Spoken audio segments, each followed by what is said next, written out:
Hello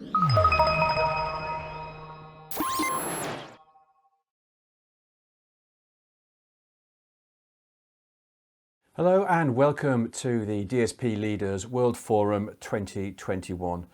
I'm Guy Daniels, Director of Content at TelecomTV, and coming up now is our Challenges and Opportunities Roundtable, where we'll be discussing how to define a new DSP and vendor dynamic for better business outcomes. Now, the disaggregation of the network promises to open up the vendor supply chain, stimulate innovation and provide telcos with greater choice. All well and good, but hold on a moment. Telcos are well known for their overly complex procurement processes and low-risk approach. Equally, vendors are often reluctant to abandon dated commodity-based pricing. What we need now is a new DSP and vendor dynamic, but are we willing and able to create one? Well, let's find out what our special guests think, and I'm delighted to introduce Diego Lopez, Senior Technology Expert at Telefónica, Mattias Fridström, Chief Evangelist for Telia Carrier, Susan James, Senior Director Telecommunications Strategy with Red Hat, Klaus Martiny, Senior Program Manager at Deutsche Telekom, and Peter Wennerström, Head of Strategy, Business Development and Business Operations for Europe at Nokia. Hello everyone and welcome to our State of the Industry debate on enhancing the ecosystem. Now, my editorial colleague Ray Lemaitre and I have put together some discussion points based on feedback we received from our TelecomTV viewers. These are the areas that they really want to hear more about.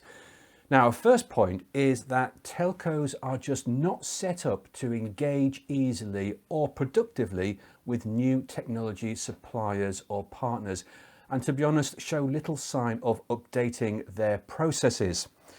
Klaus, maybe I could start by putting this one to you, that these processes are just outdated and we're not going to see much change, and that's a problem.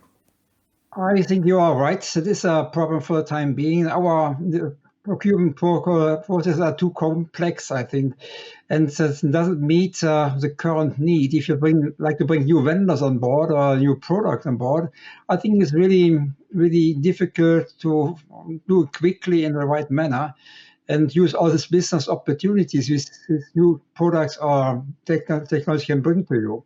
And so we have to think about how we can optimize it, streamline it, and especially also for smaller companies, it's really difficult for them to meet our requirements and our expectations. Thank you, Klaus. Mattias, what do you think of this?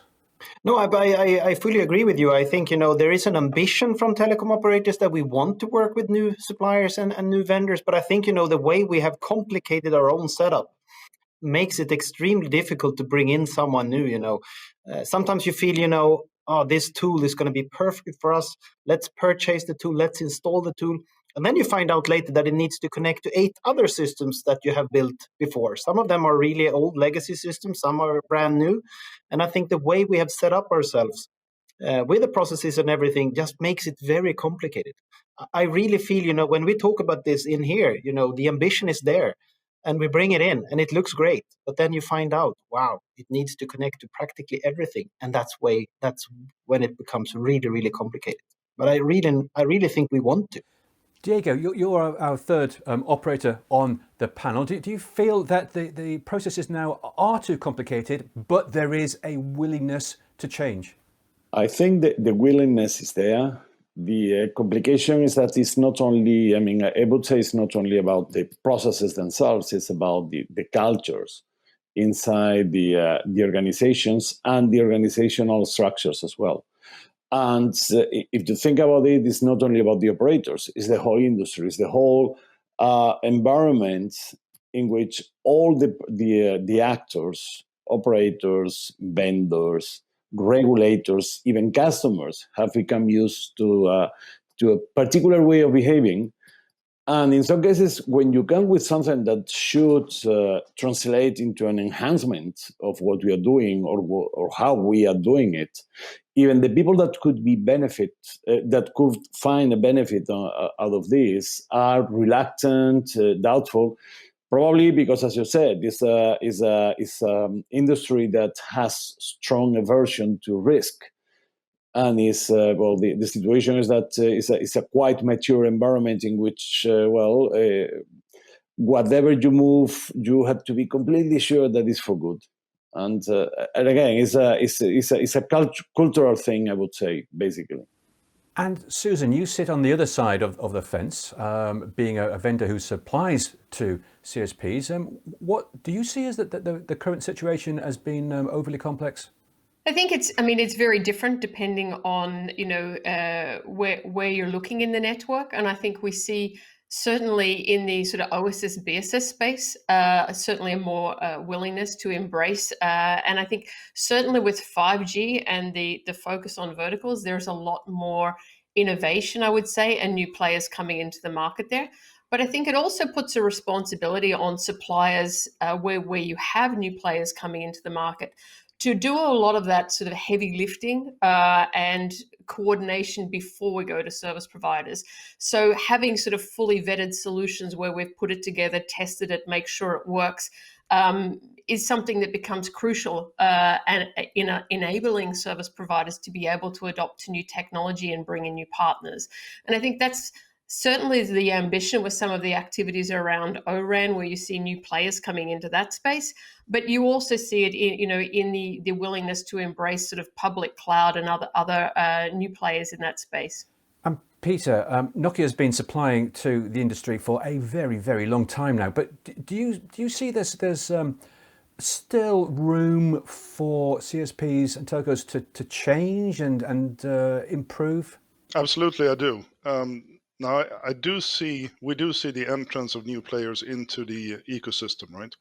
But if you look at the bulk, the heart of the networks, what we as Nokia are delivering, which is basically the key components of the digital infrastructure, which is, the IP networks, the optical networks, the fixed and wireless networks that really are the heart of the underlying infrastructure. We are, we as together with our competitors are the main suppliers of that. But as you look into new domains like cloudification, you do see new entrants. The partnership we announced with Google to deliver 5G on public cloud, for example, is one way in which we're seeing a new player, a new entrant into what was then traditionally the telco space. So I think we are seeing the development of new entrants into that, whereas we're still seeing at the heart underlying, and perhaps to some extent not really visible, is the underlying infrastructure, which is absolutely necessary to bring all the services to the end users. And Klaus, you want to add a comment? Yes, I have a comment. I like to challenge ourselves a little bit because what Peter said is completely right. We have new players coming in the game, new companies coming in and deliver their service. I have a but on the operator side, maybe we are too complex and we are not fast enough to change our processes. But I like to say as well, if you compare what's going on in the telecom market between the big operators and the big vendors, there's always a game. If companies coming aboard, smaller companies, sometimes they have to make a fight against the operators concerning the process, but also in the competition area to the big vendors. Big vendors sometimes have a good idea to blocking new companies to coming on board. That is what I see as well. I think it's a game which we have to solve for all of us, for operators and for vendors, but smaller companies, I find it for them it's much, much harder to do that. And the fairness sometimes a little bit missing. Of course, we also all like to do business, but sometimes I have an impression we should ask ourselves doing things right. Well, let's move on to startups now. Diego, is it true that really until they provide true plug and play elements, most startups are just simply too risky for the operators to engage with? Yeah, well, basically, we have to take into account that we are talking about something that is that are critical infrastructures, as Peter said, especially when it comes to the core of the networks, not necessarily to the mobile core, to what is constitute the kernel of the networks, if you like, and they have to work at any cost. And this is something that we have been experiencing recently as part of all these lockdowns and the massive telecommuting, etc. So for sure it's risky, for sure it's perceived as something that is complicated to fulfill the expectations that customers and regulators have on operators if you start playing games with other players that are not necessarily, or you're not sure that will deliver. Not only plug and play, I think that this famous, or this common term about being carrier grade, about being able to provide the famous 5 nines, not necessarily in the equipment, but in the whole service, in the whole life cycle, is something that is extremely important. And what is complicated is the way in which operators as well establish that you satisfy these conditions. The processes are lengthy, are requiring a lot of resources from the side of the startup, etc. So it's a combination of situations in which we are dealing with something that is critical, and having these new players playing with something that is critical is something that you have to understand that is complex. What I think is that we should attack this precisely in the way in which we demonstrate the dependability of new solutions on the one hand, and second, something that we had to learn is how to make deployments that are reasonably isolated, so we can make localized tests in environments in which a failure is not or would not be that much critical. Thank you, Diego. And I know a few more of you want to get in on this question at this point. Mattias, let me come to you first. Does the risk outweigh the reward? I actually think, a couple of years ago, this was absolutely true. There was no one here daring to try anything new. I think that's still valid for parts of the network. As Diego said, there are certain parts of the network you don't test things in, you don't try things in. But I think we've all realized as a telecom operator that unless we do something now, or we do something fast, and really this fail fast scenario that we've all learned from the hyperscalers and the ones coming in and trying to sort of steal market share or whatever from telecom operators. I think that really learned us now that for us to be in this business, we just need to start to test things. Some things may fail, but then we fail fast and we go on to the next thing. So I would say, a couple of years ago, if someone said, would you love to try this? We would have said, no, that's too risky. We don't do that. We're, as Diego said, carrier grade. You don't test that. But I think today, 2021, we just have to test a lot of stuff. We can't miss on new cool things that's coming up. And I think that's a big difference from a couple of years ago. We just have to be fast now to survive in this business, because there's so many newcomers coming in from everywhere. And unless we develop, we're going to be left behind. Susan, what are you seeing? Are you seeing the willingness to engage with startups from CSPs is improving? I really do, and I think it's something that goes through cycles, of course. And I just sort of reflect, if you look, 5-10 years ago, companies like Affirmed and Metaswitch were just starting up. They've grown to such a level now that they've been acquired and actually have many customers around the world. So I think there's yes, there is, but I mean they need to bring some unique value. It can't just be something that everyone else is doing. But also I think the other thing is that a number of service providers are using test markets. So it's not, you don't have to transform all of your operations at the same time. So certainly I see it in pockets. And I think, Telia actually has a test market in Estonia. So I think, when we talk in big picture things, when you look at, individual cases, I think you can find it everywhere, but maybe it doesn't make the headlines to the same degree. Thank you, Susan. And Peter, you wanted to come in and comment? I think there are two elements of this. One aspect of it is fundamentally related to trust. So if you're building something which is critical and needs to be resilient and needs to be stand and run according to the 5 nines, as Diego was mentioning, you need to build that with together with companies that you fundamentally trust and place trust in you, right? So trustworthiness of companies, I think, is an incredibly important part.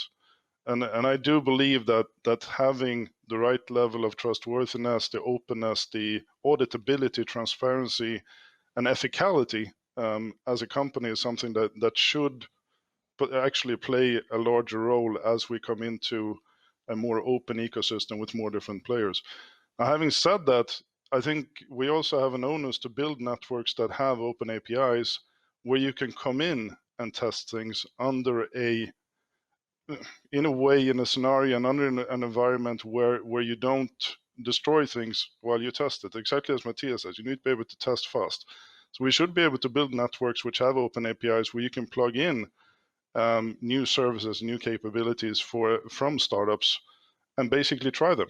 As Susan says, try them in certain markets, but try them in a way that you can do it quickly and you can do it and see how they work. Right? I think we need both, because we need that kind of innovation and to actually deliver the new kind of services that we need in the market. Well, let's move on to the another area that our viewers have told us they're very interested in, and that's all about the pricing models. Vendors need to introduce new pricing and payment models and abandon the price per box or price per virtual box model if they want to engage long term with the DSPs. What do we think of that one? Susan, would you like to have a think about that one? From a business model perspective, I'm not sure I would agree with that premise. I think, in our relationships with the ISVs and suppliers, we don't have a per box model, particularly on software, or we have the ability to be flexible on that model. But I also see that as we start addressing more of these 5G Industry 4.0 scenarios, in many cases that becomes a different business model, because it becomes more of a consortium where service providers are partnering with either systems integrators or cloud providers to be able to take these solutions out to those enterprise customers. And that will not be sold as a box model. It will become more of a mutual success kind of scenarios. Thank you, Susan. Well, let me first of all go to Mattias. Do you see that vendors are holding on to outdated pricing models, or are they changing? I think they are changing, but in some way I don't really care about this. At the end of the day, if the price or the overall cost for us is good, then the way they price things to us, I don't really think that's a problem, really.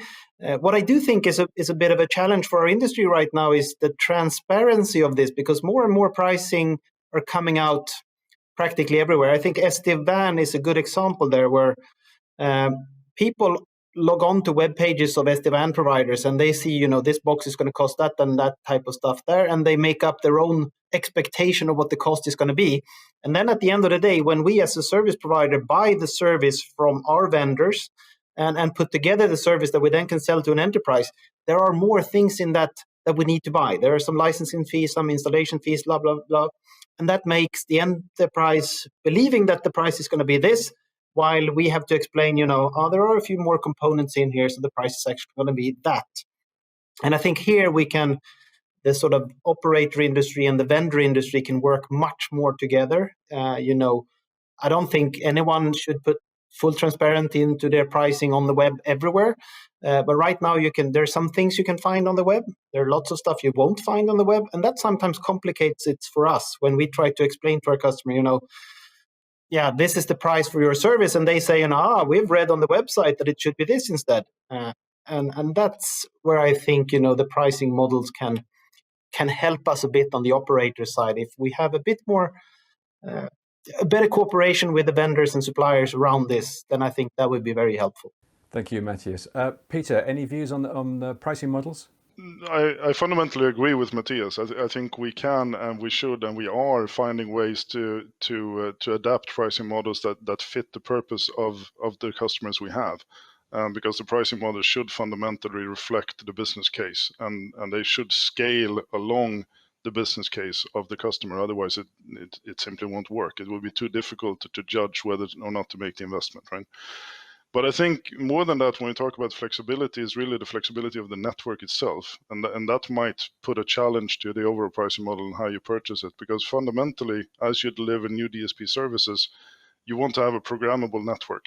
And you want that programmable network to be able to deliver a network experience to the user, which is highly malleable, right?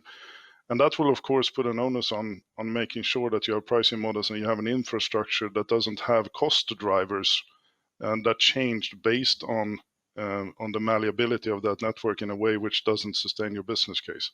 So these things, from my point of view, go hand in hand. As we go into a programmable network, we also need to make sure that we have business cases and business models that support the new kind of services we want to deliver to the market. Okay, well, thank you, everyone.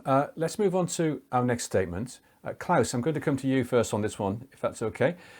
Operators need to do more in-house technology development for their next-gen networks because the current vendor ecosystem is just not quite adequate in a cloud-native environment when we're heading to 5G and beyond and looking possibly post-5G.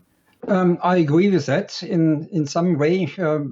Yes, operators have to do more in-house deployment and development because they know what they like to get, what they like to deliver to the customer. For sure, we can discuss it with the vendor as normal, but more in-house deployment and responsibility is also a useful way to moving forward to deliver the service for the future.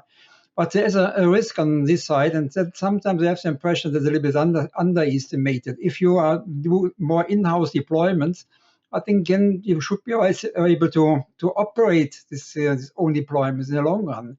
And that is sometimes a little bit difficult to do so because it has an impact on your processes internally, new structure, new skills, and this kinds of stuff has to be considered if you're going in the in-house deployment area. And it is a hot topic for the time being in our industry, which we're discussing is widely, but the right way to solve the topic, I think that depends also on the structure of the company, of the operator, and their partnership with the vendors which you have for the time being. I think there's a topic that can help, but it's not for free. Thank you, Klaus. Peter. Well, first of all, I'm not sure I agree with the premise, right? That the current vendor ecosystem wouldn't be able to deliver the new kind of 5G and beyond services. I think absolutely we can. And I'm not sure that the solution for the gaps in any kind of needs there are going to necessarily have to come from in-house developments within the CSPs and DSPs. We at Nokia fundamentally believe in open ecosystems, and we are, for that reason, for example, the supporter of the O-RAN Alliance, right? Because an open ecosystem will allow for the additional entrants to come with innovations that you might need to complement with what the existing vendors are able to provide. And that is also a solution to complement moving towards a more in-house development, which you can of course also do if you're big enough and scale enough to do that. Right? Yeah, thanks. Maybe we should look at more integration work rather than development work. But I know a couple more of you want to comment on this one. Susan, what's your views? I would agree with Peter on this. I think one of the things that is certainly becomes a challenge if you're doing your own in-house development is how do you actually get the scale? And certainly I think you need to be very careful of the areas that you want to do that. I mean, I think looking at where do you get a competitive advantage becomes absolutely critical. And I think working with an ecosystem, you're going to tap into a much larger pool of ideas to be able to do that. But for sure, putting it together, creating that unique experience is something that always will need to be done by service providers in how they actually translate their brand out to their customer base. So I think it's that I would call it more customization than really full development of applications as such. Thank you, Susan. And Mattias. We've actually gone the full development plan ourselves now, and here I represent Telia Carrier, this international part of Telia company. Obviously, the mobile part in our company is still very much driven by larger organizations and open systems and so on. But I think on our side, in our small industry, we need to be super tailor-made, and everyone we're competing with right now in our world is newcomers who have built their systems from scratch, tailor-made for this business. And the only way for us to really survive is based on customer experience. And the best customer experience we can give is, we believe, when we make the systems tailor-made to the way we want to work here. Then I completely agree with Peter and Susan that there are parts where we absolutely should take over on the overall community's developments, building an orchestration for an optical system. No, we shouldn't do that ourselves. There are way better people to do that than us. So let's work together and get those systems working. But I think, the core systems here, like the inventories, the systems in delivery and all that stuff, for us to really stand out and be able to serve our customers the way we believe they should be served, I really only think the only way to do it is to do it ourselves. And that's the journey we're on. I might sit here in 6 months and say it was the most stupid journey we've ever done. But right now it looks promising. And I think that's the way for us to go. Good. Diego, maybe the premise of this statement was too broad when we say that telco should do more of the in-house technology development. Maybe there is a role, but to focus on very niche areas.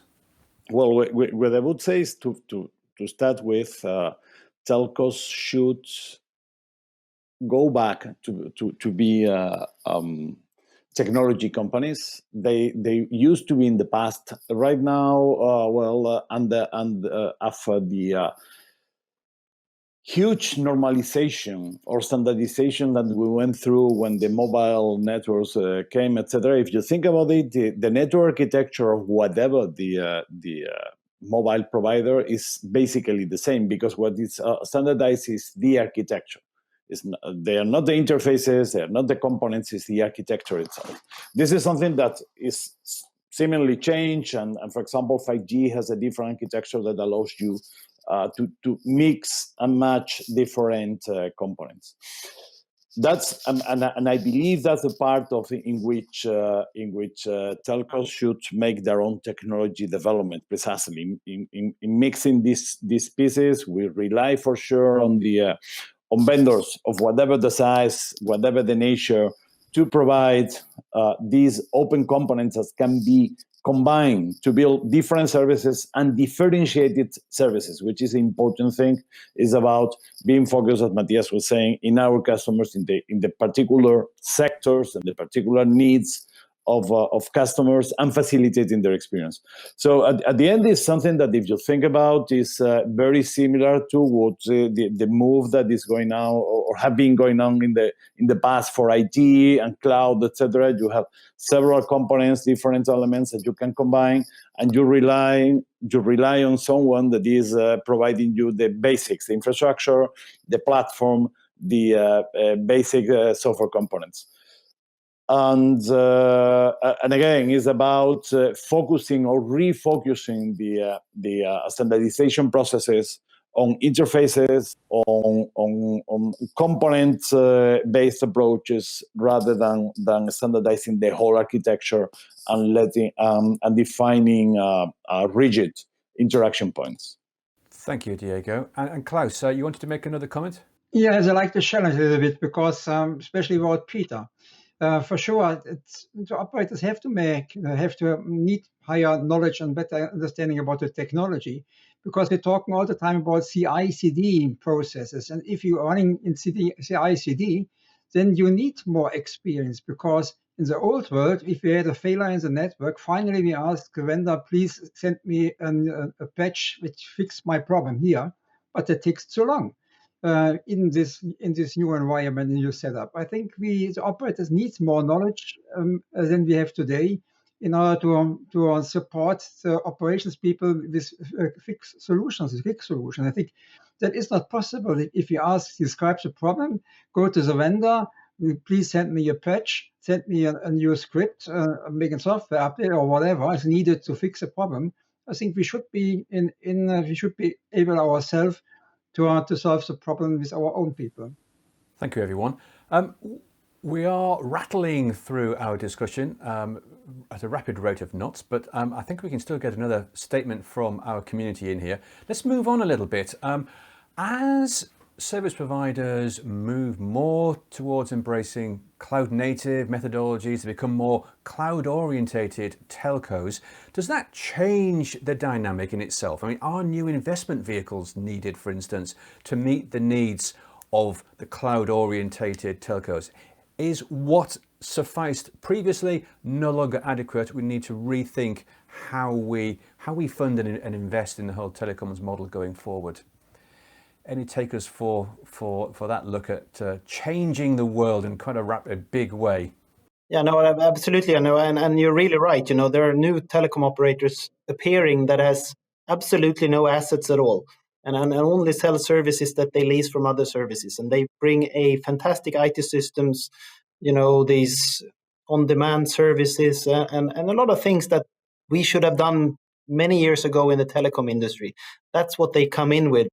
And I think, the way you can evaluate these companies are very different, because you can't really look at the asset value. You just have to look at, what value do they bring to the market. And I think, the whole investment community are looking through this, and they haven't really made up their mind yet, how to evaluate these companies compared to a traditional telco that owns a lot of fibers, a lot of base stations, a lot of gear in the network simply, So I think that's a huge challenge for the investment market in the end.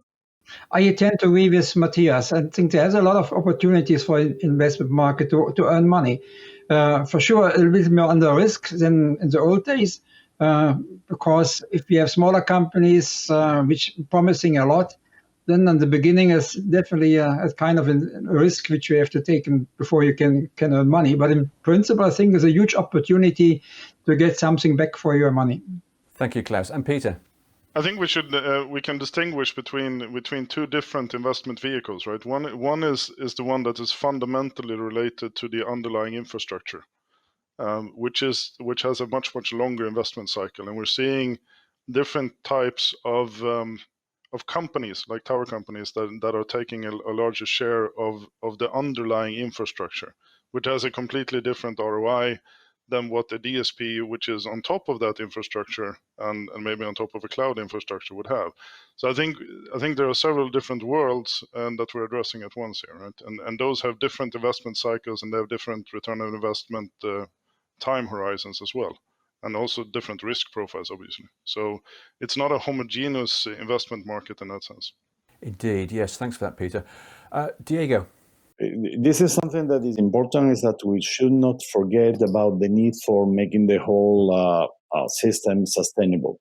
I mean, what is important is that for sure, smaller, more agile companies can appear and can offer their services on top of an existing infrastructure.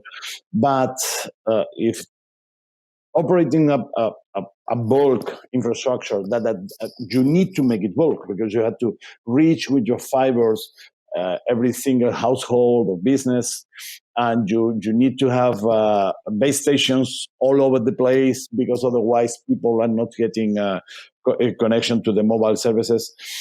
If we fail in making this profitable as well, I mean, if what we do is that we drain all potential profit from these dinosaur-like organizations into the small, agile, etc., what we are doing is that we are making the whole system unsustainable. Or that what I don't think it would be a good outcome is that this could be considered as something that can only be provided by governments. And that would be, I would say, a significant mistake if we go that way. Thank you. And we just have time for a final comment from Susan. Yeah, I think that it's going to develop over the next coming years, because I think what we see is there are many different players, and we sort of touched on some of the tower companies that will want to have assets out towards the edge. And I think that, whether they need to be owned or whether they can be shared across a number of different, companies is something that will be investigated and trialed, I would say, in the market coming forward. So, and as Peter pointed out, the investment levels and the return and time horizons are all going to be slightly different than they are with the traditional, invest in your network and do the return that way. So I think it's going to change a lot, and it will be sliced differently to how we've traditionally seen those investments. Thank you very much, Susan. And with that, we have to draw our discussion to a close. Thank you all very much for participating today and sharing your views and opinions. Now, if you're watching this on day 2 of our DSP Leaders World Forum, then don't forget to send us any questions you have on the subject, and we'll try and answer them in our live after show programme later today. Otherwise, please take a look at all the sessions from this year's World Forum. We're making them all available for on-demand viewing throughout the week. Today's focused on enhancing the ecosystem, but we are covering 4 other important topics as part of this year's event, as you can see here. We have a great lineup of speakers this year, so please keep watching and do get in touch with us and let us know your views. For now though, thank you and goodbye.